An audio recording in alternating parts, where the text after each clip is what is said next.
कायदा आणि सुव्यवस्था ही जरांगेसाठीच का? त्या विषयी न्याय न्याय आम्हाला मिळू शकत नाही का? आम्ही न्यायाची अपेक्षा करू नये का? आमचं सत्य असून सुद्धा आम्हाला द्वारे द्यावं अशी आम्ही विनंती करतो आणि ते शासनाला आज ऐका ना, आज आम्ही तुम्ही आले, आम्ही तुमचा सन्मान करतो, सन्मान करत राहतो.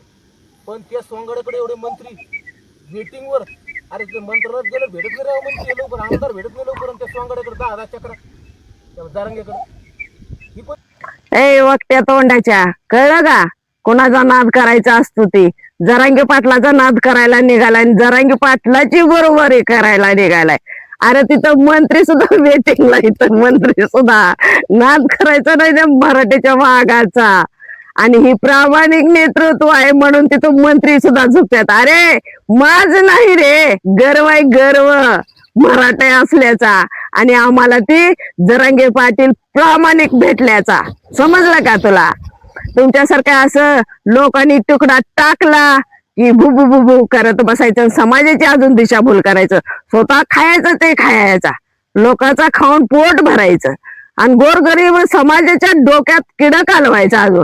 असं केलं तसं की अरे तुमची लायकी नाही, तुमची अवकात काय, तुम्ही बोलताय काय आणि कुणावर बोलताय ह्याच्यावर जरा भान ठेवा रे.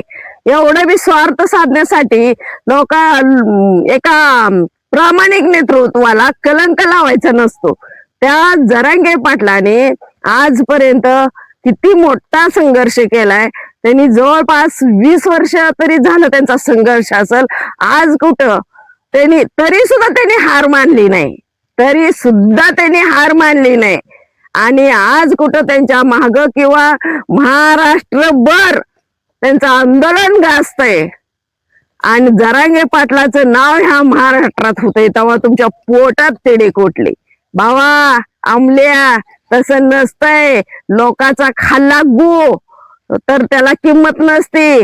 ह्या मनोज दादापाशी असं चॉकलेट दावून दावून दावून त्यांचा दम झालाय. पदाचं लालच दाखवलं, कोट्याधीश रुपये दाखवून बसले ती. पण ह्या मराठ्याच्या वाघानं असं डोकावून सुद्धा बघितलं नाही.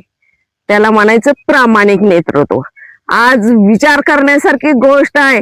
जर पैसाच कमवायचा असता तर ही मनोज दादा आज कोट्याधीश होऊन बसला असतं.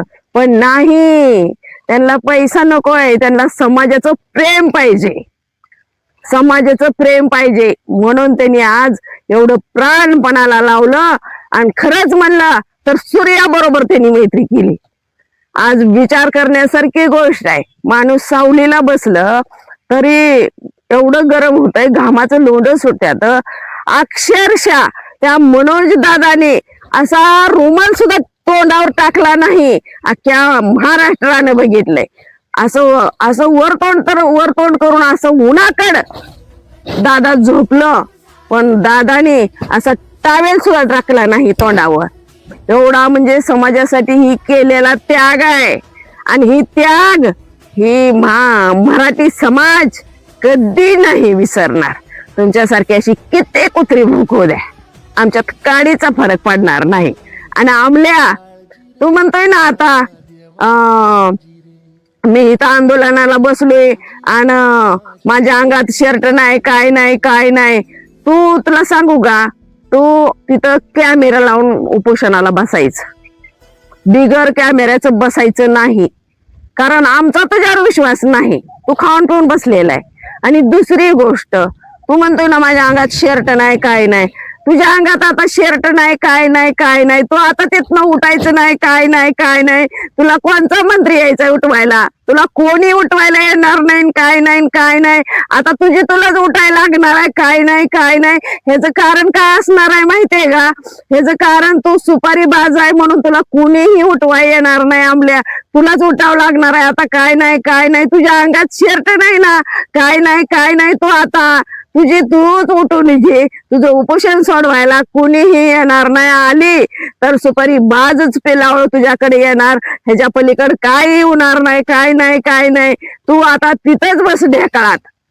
जरांगे पाटलाची बरोबर निघायलाय. वर्ण म्हणते माझ्या अंगात शर्ट नाही. खुलसाड भाड्यानो म्हणजे जरांगे पाटलांनी शर्ट सुद्धा काढून ठेवायचा. तुम्ही काय आमचं प्रामाणिक नेतृत्व संपवायला निघाला काय? नालायक कुत्र्यानो. अरे आम्ही कशासाठी? 7 कोटी समाज आहे, लाख मेले तर चालेल, पण लाखाचा पोशिंदा जगला पाहिजे. आम्ही सुद्धा जसं जरांगे पाटलांनी आमच्यासाठी प्राणपणाला लावल्यात, तसं आम्ही सुद्धा पाटलासाठी जीव सुद्धा द्यायला तयार आहे. समजलं का? आणि तुझी लायकी नाही जरांगे पाटलावर बोलायची. अवकातीत राहावा. असं जळून मारा तुम्ही. असं तीड तीड तीड आता कसं करायला लागलाय तसं. तुमच्या सगळ्याचे तिडे कुठले पोटात जरांगे पाटलाचं बघून. तिथं मंत्री बिंत्री वेटिंगला आल्या.